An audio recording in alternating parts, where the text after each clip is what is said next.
Welcome to today's episode of Echoes and Embers.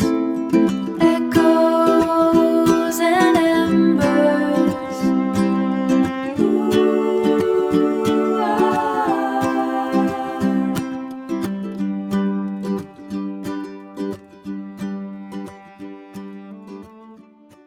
So, today I'm going to speak about one of the uncomfortable, at least the most uncomfortable topic I have been scaring off from. And I think it's quite some time now I should speak about this because I think there is someone out there who have faced a similar situation like me and is already battling all the things I'm doing so right now. So, although I feel a lot better outside, but in the inside, I don't feel okay. Still, now I have the scars, and I think this shall remain forever. So, the incident happened sometime around last year, August, and precisely if I mention the date, it's 10th of August. I went back to my hometown to spend some time with my family, and I just came to know that I was pregnant a few days back. And I was nervous, but at the same time, somewhere at some corner of my heart, I was excited too. um, and this happened, and at the same time I was facing a little bit of complications, but they didn't seem very much complicated things to me. At least the doctor I was visiting, I just had 2 visits by then, and then she didn't mention much thing. I was even about to have my first ultrasound scan on 13th of August. So yeah, like I was thinking that maybe around 13th or 14th of August, I read up on the internet that around 6 weeks, uh, the time period between 6 to 8 weeks, you can hear the heartbeat of your child for the first time. And I was actually looking forward to it. I didn't think much about it, but I looked over into the internet and I found that all those things happen. And I was a little bit excited also, if I tell very honestly. But on the 10th of August, something happened is that from 9th of August itself, I was having a little bit of cramping, and throughout my 5.5 weeks of pregnancy, I had a bit of cramping throughout. So I felt it was normal, but this time it was a bit intense, and over the night, it became a lot more intense. And the entire night I couldn't sleep much. Somehow I made through the night, and in the morning I just noticed a few spots of fresh blood on my underwear, and that time I really felt scared. I felt that, okay, maybe what is this? Why, like, does every other pregnant woman face this, or am I the only one who is facing this? And cramping continued. So my parents booked an appointment to the fastest available gynec in the region, and my appointment was scheduled at around 3 p.m. in the afternoon. I went for the appointment, and the doctor mentioned some USG's things to be done because it was the first ultrasound going to happen. Before this, none of the ultrasounds were done, because the doctor whom I was showing, she thought that it was too early to do any ultrasound. So yeah, then we had to do a couple of tests and everything, because the doctor wanted to be sure that everything is fine or not. And at that time, I just sensed something was wrong, like in the from the core of the heart. I knew that something was wrong, but still I was hoping that everything is going to be fine. I kept on praying, but somewhere, I felt that, maybe things are not going to be the right. And then on the USG table, uh, before my USG was going to be done, I started bleeding heavily. And during USG, it was like very heavy bleeding, like chunks of blood was flowing out of my body. And on the USG table itself, it was full of my miscarriage blood.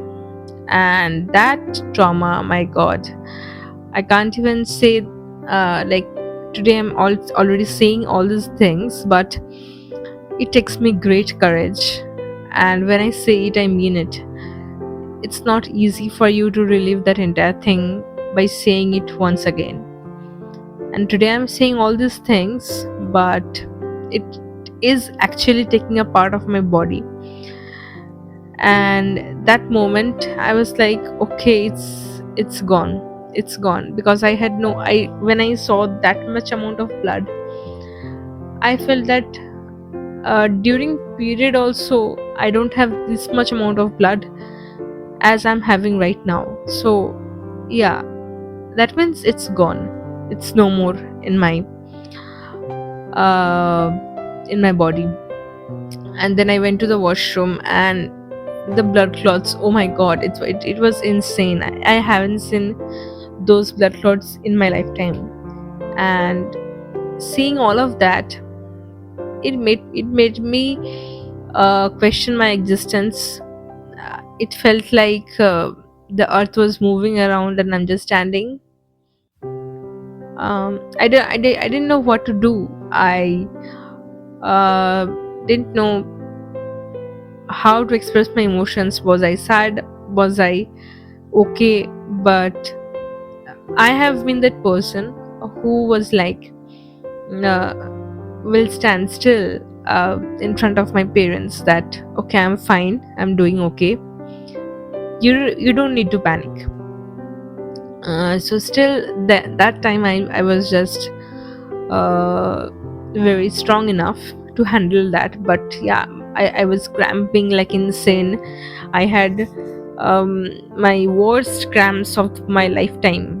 It felt like everything is breaking around. And so the doctor suggested that okay, now the miscarriage has happened, there is proof now, and we need to move into the other procedure, which is the dilation and curettage, DNC procedure, so that infections don't happen and it's safe. So I had to be hospitalized. And my god, that was another trauma, because the procedure wasn't a trauma. The doctor was very good in himself, but I was sharing a room with another lady who was about to give birth the next day, and she was about to have her C-section, and I was going to have my dilation and curettage procedure. Two totally different scenarios. One person is going to have a child, another person is going to get rid of whatever remains she has of her unborn dead child. Yeah, it's insane, right? I know people have said me that, you have lost a baby at 5 weeks, 5.5 weeks. It was just a product of conception, it was not a real child. I understand that, but how can you even beat your heart with uh, all this logic? They don't understand logic, right? I got attached emotionally, and I still am.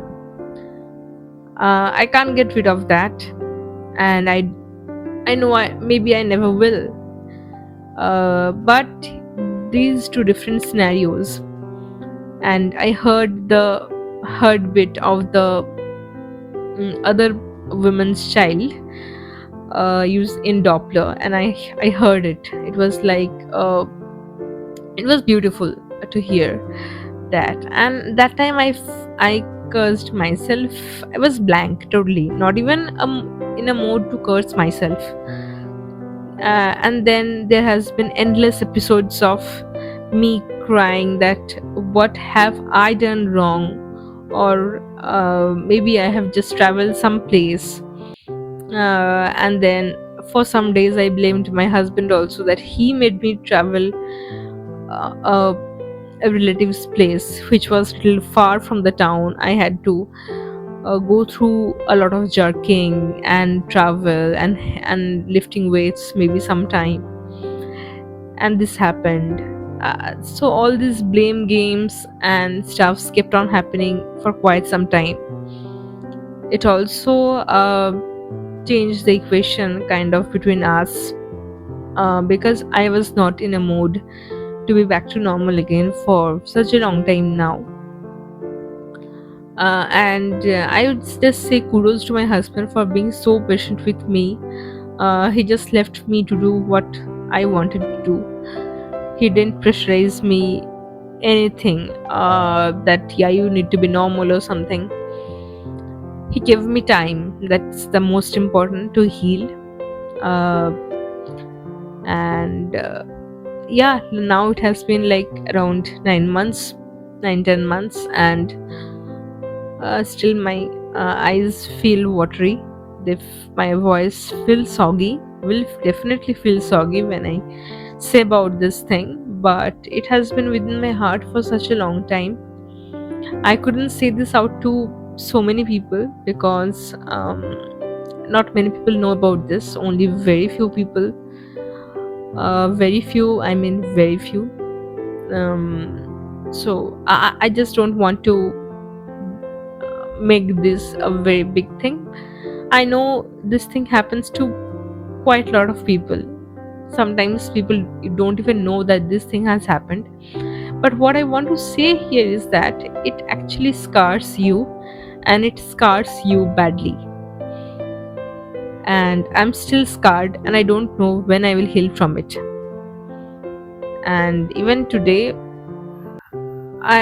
when I see any small kid in the family and everyone is pampering that kid, uh, somewhere I feel jealous. I feel, what have I done wrong that it happened to me, and these kids are healthy and living and everything, and my kid is gone. uh, I know it's kind of selfish, but I can't help. In the next 2 weeks itself, I'm visiting one of my family members who has a kid, and whenever I see that kid or any kid, literally, all these things crosses my mind, and I can't help but be little bit rude to them. If I say I can't pamper the kids right now because literally my mind is definitely not in a state to do so, and I don't know whether it's right or wrong, or how things are going to get processed for me. But this is the way how I'm grieving, and I'm not done grieving. And yes, something feels very empty, that's for sure. But definitely life shouldn't stop, we should keep going. There are other things in life to appreciate as well, and I'm actually looking forward to that. Yeah, let's see. God is there, and maybe they will take care of things like they have taken care of everything in the past. So, ending that episode today, I'll say about more things in the next few episodes, but today's was a really tough one. I think I really wanted to let this down, so I just recorded it in today's podcast. Hope you like this episode. Hope you, if anyone is there who could relate to me, then just saying that you are not like that, you are not just alone. There are other people around you who might be facing the same situation as you, even worse. So thanks to God that they have kept us living to witness things, and He shall take care of things. That's it. Bye and see you in the next one.